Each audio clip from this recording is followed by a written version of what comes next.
Hello friends, welcome to enlighten brains. आज हम करने वाले हैं पार्ट 2 ऑफ यूनिट नंबर 1, जिसका नाम है genesis of theme preparation for writing.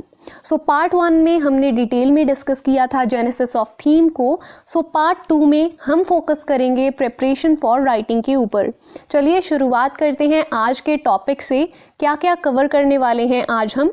दो चीज़ों के ऊपर हमारा फोकस रहेगा। पहला है preparation for writing and second है additional criteria for selection of themes. जैसे कि पार्ट 1 में भी मैंने कहा था कि इस जो यूनिट है इसका पूरा का पूरा फोकस है शॉर्ट स्टोरी एंड पोइट्री के ऊपर। सो इसको हम डिटेल में डिस्कस करेंगे, as well as preparation for writing की कौन सी चीज़ों को आपने माइंड में रखना है जब आप लिखने बैठ रहे हो। ठीक है, जब आपने अभी लिखना स्टार्ट नहीं किया है बट आप लिखने वाले हो तो आपके माइंड में कौन सी चीज़ें होनी चाहिए। सो चलिए इस चैप्टर की शुरुआत करते हैं सबसे पहले प्रिपरेशन फॉर राइटिंग से। After you have made sure that your impulse is genuine, जब आपको लगे कि हाँ मुझे जो क्रिएटिव इम्पल्स आई है वो बिल्कुल जेन्युइन है। पार्ट 1 में हमने किया था कि कैसे हमें क्रिएटिव इम्पल्स आती है। दो तरीके से आ सकती है। हो सकता है कि आप कोई अपने घर का काम कर रहे थे और आपको फील हुआ कि मुझे इस चीज़ के ऊपर लिखना है, या फिर कोई चीज़ आपके सबकॉन्शियस माइंड में थी, आपकी मेमोरी में थी और आपको फील हो रहा है बार बार कि मुझे इस टॉपिक के ऊपर लिखना है। सो दो चीज़ें हो सकती हैं आपके पास। अगर आपका मन कर रहा है कि मुझे इस टॉपिक के ऊपर लिखना है तो आपने किन चीज़ों को नोटिस करना है। उसके बाद भी आपने 2 स्टेप्स देखने हैं। पहला है कि आप बहुत ज़्यादा इमोशनल तो नहीं हो, क्या आप बहुत ज़्यादा दर्द में तो नहीं हो, क्योंकि फिर जो आप लिखोगे वो आप क्रिएटिव राइटिंग नहीं कर पाओगे। आपको क्रिएटिव राइटिंग करने से पहले खुद को डिस्टेंस पे लेके जाना होता है अपने इमोशन से। ये हमने सीखा था। सेकंड था कि क्या आप किसी पॉलिटिकल पार्टी को या आप किसी पॉलिटिकल आइडियोलॉजी को तो टारगेट नहीं कर रहे हो। आपकी क्रिएटिव इम्पल्स क्रिएटिव ही है ना। ऐसा तो नहीं है कि आप कोई पॉलिटिकल चीज़ को लेकर अपने माइंड में बैठाई हुई आपने कोई पॉलिटिकल चीज़, या फिर आपने किसी सोशल ईवल को टारगेट करना है। इन चीज़ों को आपने ध्यान रखना है। उसके बाद जब आप श्योर हो गए कि ना तो मैं अभी इस वक्त बहुत ज़्यादा इमोशनल हूँ, ना ही मैं किसी पॉलिटिकल या सोशल ईवल को टारगेट कर रहा हूँ, मैं जो लिखने वाला हूँ वो बिल्कुल ही मेरी क्रिएटिव इम्पल्स है, इसी के ऊपर मैंने लिखना है, तब आपने क्या करना है। तब आपको जो थीम आई है आपके माइंड में, कुछ भी हो सकता है कि आप किसी भी टॉपिक के ऊपर लिखना चाहते हो, उसको आपने हार्ड कोर जेनेसिस में कन्वर्ट करना है। उसके ऊपर आपने फुल फोकस कर लेना है। This is the last stage before you put pen to paper. अब ये हमारी लास्ट स्टेज थी। अब आप अपना जो पेन है उसको उठा सकते हो और राइटिंग के लिए तैयार हो सकते हो। अब आपने क्या करना है? Marshalling of relevant facts concerning local, atmosphere and characters. आपने प्रॉपरली फैक्ट्स को अरेंज करना स्टार्ट करना है। आपने लोकेल बनाना है। लोकेल होती है लोकेशन। अगर आप कोई पोएम लिख रहे हो या कोई स्टोरी लिख रहे हो, स्पेसिफिकली स्टोरी में होता है कि आप एक लोकेशन लेते हो। लोकेशन कुछ भी हो सकती है। आप कोई गांव ले सकते हो, आप कोई टाउन ले सकते हो, आप इंडिया ले सकते हो, आप पाकिस्तान ले सकते हो, आप कोई और कंट्री ले सकते हो। सो वो हो गई हमारी लोकेशन। एटमॉस्फेयर क्या होता है? जैसा माहौल आप क्रिएट कर सकते हो। आप वॉर का माहौल क्रिएट कर सकते हो, आप कोई डरावना माहौल क्रिएट कर सकते हो अगर आप कोई भूतों वाली स्टोरी लिख रहे हो। सो वो हो गया हमारा एटमॉस्फेयर। फिर आप डिसाइड करते हो कि आपकी स्टोरी या फिर आपकी पोएम में कैरेक्टर कैसे होंगे। सो ये सब चीज़ें आपने अरेंज करके रखनी है जब आप अपना पेन पेपर लेकर बैठने वाले हो। अब आपके माइंड में क्लियर हो गया ना। If you have story in mind, आपके माइंड में कोई स्टोरी है, कोई थीम है, आपने प्रॉपरली अरेंज कर लेने हैं सारे फैक्ट, क्योंकि आपने अपनी स्टोरी को बनाना है ऑथेंटिक। फिर आपने एक चूज करना है लोकेल, जिसकी प्रॉपर डिटेल्स आपके पास होनी चाहिए। ऐसा नहीं होना चाहिए कि आप कोई लोकेशन ले रहे हो और आपको उस लोकेशन की डिटेल्स ही नहीं पता है।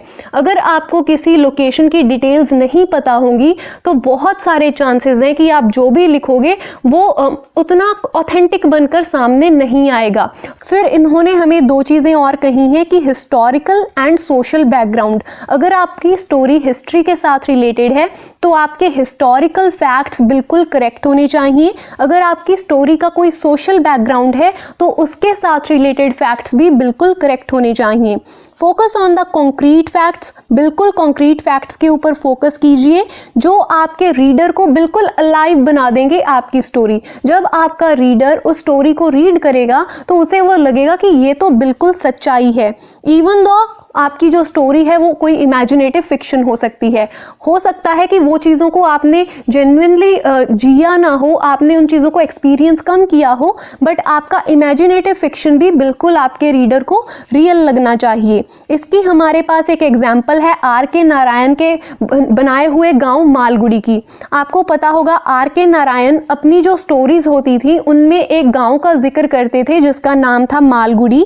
अब इंडिया में ना ही किसी और कंट्री में मालगुडी नाम का विलेज है ही नहीं है, बट हमें क्या लगता है कि ये जो विलेज है वो एग्जिस्ट करता है। ऐसा क्यों लगता है हमें? क्योंकि उन्होंने उस विलेज को डिज़ाइन ही ऐसे किया था। उन्होंने जो मेन विमेन जो भी लोग क्रिएट किए, हॉस्पिटल क्रिएट किए उस विलेज के, temple, children, market, donkey, goats, जो भी चीज़ें उन्होंने क्रिएट की वो हमें लगता है कि हाँ ये सब चीज़ें तो बिल्कुल रियल हैं, मालगुडी नाम का गांव एग्जिस्ट करता है। राइटर ने हमें मालगुडी और मालगुडी में रहने वाले लोगों से बिल्कुल क्लोज कर दिया है। उन्होंने इतनी अच्छे से उनकी डिटेल्ड डिस्क्रिप्शन दिया होगा कि हम उन्हें जानने लग जाते हैं। उन्होंने क्लियरली इस विलेज को स्टडी किया होगा, ऑर्गेनाइज किए होंगे ऑथेंटिक फैक्चुअल डिटेल्स की इंडिया के गांव कैसे होते हैं और गांव में लोगों के कपड़े कैसे होते हैं, वो बात कैसे करते हैं। सो ऐसी छोटी छोटी डिटेल्स जो होती हैं वो आपकी स्टोरी को बहुत ही अच्छा और बहुत ही ऑथेंटिक बनाने में आपकी हेल्प करती हैं। ऊपर से जो R.K. नारायण थे उनका जो स्टोरी टेलिंग का वे था वो बहुत ही अच्छा था। आगे है हमारे पास combining experience, observation and imagination. ये एक बहुत ही इंपॉर्टेंट कंपोनेंट है।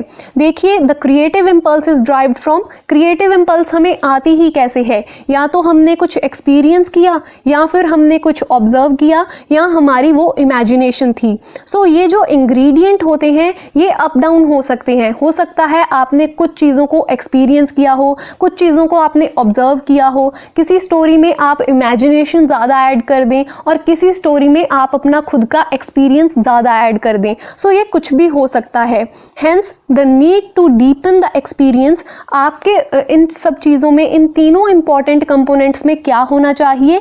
आपका एक्सपीरियंस काफ़ी डीप होना चाहिए, आपकी जो ऑब्जर्वेशन है वो बहुत ही ज़्यादा शार्प होनी चाहिए, और आपकी जो इमेजिनेशन है वो ओवर नहीं होनी चाहिए, जितनी ज़रूरत है उतनी ही होनी चाहिए। और ऑब्जर्वेशन के मैं बारे में आपको बता दूं कि आप कभी भी बाहर जाएं तो लोगों को बहुत ध्यान से ऑब्जर्व करें। आप मार्केट में जाते हो तो देखो कि शॉपकीपर बात कैसे करते हैं, और जो अगर आप किसी पर्टिकुलर मार्केट में जाते हो तो वहाँ के लोगों के स्लैंग देखो कि वो बोलते कैसे हैं, उनका जो बिहेवियर है वो कैसा है। ऐसे करके आप जो चीज़ें हैं वो बहुत ज़्यादा ऑथेंटिक बनाना सीख जाओगे। आपकी ऑब्जर्वेशन एक बहुत ही इंपॉर्टेंट रोल प्ले करती है आपकी स्टोरीज को बेटर बनाने में। नेक्स्ट आ गए हम additional criteria for selection of themes. अब हमने देख लिया कि इम्पॉर्टेंस क्या है, क्यों हमें जो अरेंज करना है, एटमॉस्फेयर, लोकेल प्रॉपर होना चाहिए, हमारे हिस्टोरिकल एंड सोशल जो फैक्ट्स हैं वो बिल्कुल करेक्ट होने चाहिए। अब हम फोकस करेंगे एडिशनल क्राइटेरिया पे जो कि शॉर्ट स्टोरीज एंड पोइम्स में हमें यूज़ करना है। क्या है? सबसे पहले देखते हैं थीम फॉर शॉर्ट स्टोरी। देखिए, थीम में पास द टेस्ट एज रेफर्ड। अगर आपके माइंड में कोई भी आप कोई काम कर रहे थे, आपको थीम आई आपके माइंड में कि मुझे इसके ऊपर लिखना है, आपने जो सारे टेस्ट थे वो कर लिए कि हाँ मैं इसके साथ इमोशनली अटैच नहीं हूँ, या मेरा कोई पॉलिटिकल या सोशल मोटिव नहीं है। अब आगे क्या? You may have made necessary preparations. अब आपने प्रेपरेशंस भी कर ली, but it is still possible that it does not lend itself to the format of a short story. हो सकता है कि आपने जितनी भी प्रिपरेशन की, आपने ऑथेंटिसिटी बनाने के लिए या फिर आपने लोकेल प्रॉपर सेट करने के लिए पूरी रिसर्च कर ली है, फिर भी हो सकता है कि आप शॉर्ट स्टोरी बना ही ना पाओ। हो सकता है आपने जितना भी मटेरियल कलेक्ट किया वो आप किसी फीचर आर्टिकल आप उसके ऊपर लिख पाओ। सो लिखने से पहले हमें क्या करना चाहिए? देखिए, हमें खुद को सेटिस्फाई करवाना चाहिए कि हाँ, इस टॉपिक को मैं स्टोरी के ऊपर कन्वर्ट कर सकता हूँ। अगर नहीं होगा तो नहीं होगा, ज़रूरी तो नहीं है कि हमारी हर चीज़ बहुत ही अच्छी बनकर सामने आए, बट लिखना ज़रूर है। आप अब इसको लिखेंगे कैसे? लिखना तो है हमें, बट इसको क्या करेंगे? हमारी जो कोई भी टेल हम लिख रहे हैं उसका एक प्रॉपर ओपनिंग होनी चाहिए, एक प्रॉमिसिंग बिगनिंग होनी चाहिए। हमारा जो नेक्स्ट चैप्टर आने वाले हैं वो ओपनिंग के ऊपर भी आने वाले हैं, जिसमें हम डिटेल में डिस्कस करेंगे ओपनिंग के बारे में। सो हमारी जो ओपनिंग है वो बहुत ज़्यादा प्रॉमिसिंग होनी चाहिए। मिडल में आकर या तो आप कोई कॉन्फ्लिक्ट दिखा दीजिए या फिर आप किसी चीज़ का रेजोल्यूशन कर दीजिए। ऐसी चीज़ें जो हैं ये भी हमारे जो नेक्स्ट आने वाले चैप्टर्स हैं उनमें डिटेल में बताया गया है।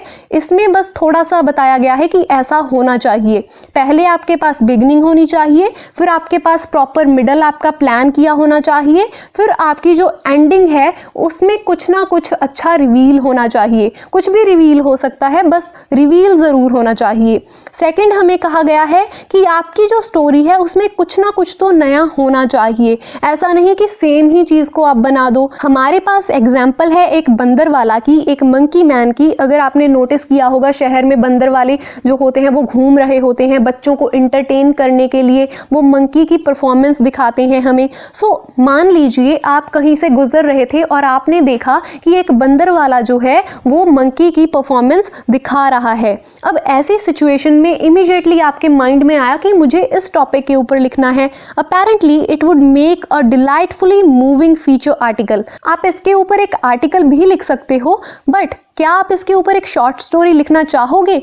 आप लिख सकते हो अगर आपका मन करे। सो इफ़ यस, अगर आपको लगता है कि हाँ ये एक अच्छा टॉपिक है, एक अच्छा थीम है, इसके ऊपर स्टोरी लिखनी चाहिए, तो आप you can weave the outline of tale around the fascinating character. अब आप इस पर्टिकुलर कैरेक्टर के अराउंड अपनी आउटलाइन प्रिपेयर करो, अपनी स्टोरी की आउटलाइन को प्रिपेयर करो। इसमें एक प्रॉमिसिंग ओपनिंग होनी चाहिए, मिडल होना चाहिए, एक एंड होना चाहिए जिसमें आप कुछ रिवील करोगे। सो इसमें क्या क्या चलेगा? इसमें एक तो आपकी ऑब्जर्वेशन लगेगी। आप उस पर्टिकुलर जगह पर हो तो आप ऑब्जर्व करो उस पर्सन का बिहेवियर, एज वेल एज आपकी इमेजिनेशन लगेगी। अब ऑब्जर्व आप क्या क्या कर सकते हो? आप उसकी लुक्स को ऑब्जर्व कर सकते हो, उसके कपड़ों को ऑब्जर्व कर सकते हो। इमेजिनेशन तो आप कहीं पर भी ले जा सकते हो, आप कुछ भी इमेजिन कर सकते हो। Possibly you could connect the mirth of his toothless grin to the ebullience of his youth। आप इमेजिन कर सकते हो कि आज इसके दांत भी नहीं हैं और ये फिर भी चलो मुस्कुरा रहा है, बट ये यूथ में कैसा होगा? मतलब जब ये इंसान जब जवान था तब ये कैसा होता होगा। And his pathetic dedication to the trade, और ये क्यों कर रहा है? जो ये मंकी मैन बना हुआ है ये क्यों है? अगर आप इसको ऐसे देखोगे कि ये अपनी किस्मत के साथ लड़ाई कर रहा है, तो जो चीज़ें आपको पिटीफुल या फिर रिडिकुलस लग रही हैं उनको आप एज अ ब्रेवरी भी प्रेजेंट कर सकते हो अपने रीडर के सामने कि देखिए ये एक बुजुर्ग आदमी है और इस उम्र में भी ये ऐसे अपना जो है जिंदगी गुजार रहा है। आप इसकी बैक स्टोरी कुछ भी अपने माइंड में से बना सकते हो, या फिर आप ऐड कर सकते हो इस मंकी मैन की फैमिली को। क्या इस मंकी मैन का कोई बेटा होगा या फिर इसकी कोई बेटी होगी? ये क्यों काम कर रहा है? क्या इसकी कोई मजबूरी है? क्या ये अपनी वाइफ के लिए कर रहा है? अगर वाइफ के लिए कर रहा है तो इस उम्र में अगर ये कर रहा है तो क्या ये अपनी वाइफ से इतना प्यार करता है? आप एक लव स्टोरी बना सकते हो, या फिर एक जो फादर है उसकी अपने बच्चों के लिए क्या स्ट्रगल है उसको मेंशन कर सकते हो। अगर इसके बच्चों की फॉर एग्जांपल डेथ हो गई है तो ये मतलब किस उम्मीद से जिंदा है, ये हम लोगों को कुछ भी मैसेज दे सकते हैं इस स्टोरी के through. So you can reveal the essence of his character at the end. आप अपनी स्टोरी के एंड में इस कैरेक्टर के एसेंस के बारे में आप रिवील कर सकते हो, इसकी लाइफ के बारे में कुछ भी। See if your theme can yield such a tale. आप ये देखो कि क्या आपकी थीम, आप कोई भी थीम ले सकते हो, क्या वो ऐसा एंड रिजल्ट क्रिएट कर सकती है। नेक्स्ट है हमारे पास theme for poetry. A poem has to grip the readers thought and imagination in an instant. 1 minute के अंदर अंदर आप जो भी पोएम लिख रहे हो वो रीडर के थॉट को और उसकी इमेजिनेशन को एकदम ग्रिप कर ले। It is of utmost important before writing a poem on a well chosen theme अपनी थीम को चूज करने से पहले ये बहुत इंपॉर्टेंट होता है that you should be committed totally right at the beginning. आप शुरुआत में ही बिल्कुल कमिटेड रहिए अपनी थीम के साथ to what you are going to say and how. आप अपनी पोएम में क्या कहना चाहते हो और उसे कैसे कहना चाहते हो। Be clear about content and the tone, और इसके बारे में भी बिल्कुल क्लियर रहिए कि आपकी जो पोइट्री है उसका कॉन्टेंट क्या होगा, उसकी टोन क्या होगी। क्या आप पोएम में डर दिखा रहे हो, एंगर दिखा रहे हो, एक्साइटमेंट दिखा रहे हो, क्या दिखा क्या रहे हो, आपकी टोन क्या होगी, इसके बारे में भी आपने पहले ही डिसाइड करके रखना है। You may have to chop words many times. Poem लिखते टाइम आपको हो सकता है बहुत बार वर्ड्स को चॉप करना पड़े, उनको कट करना पड़े, but your site must be pretty clear. But आपका जो थीम है, जो आपके माइंड में है, आपने क्या विजन देखा है अपनी पोएम के लिए, वो बिल्कुल क्लियर होना चाहिए on What and how of your poem to be।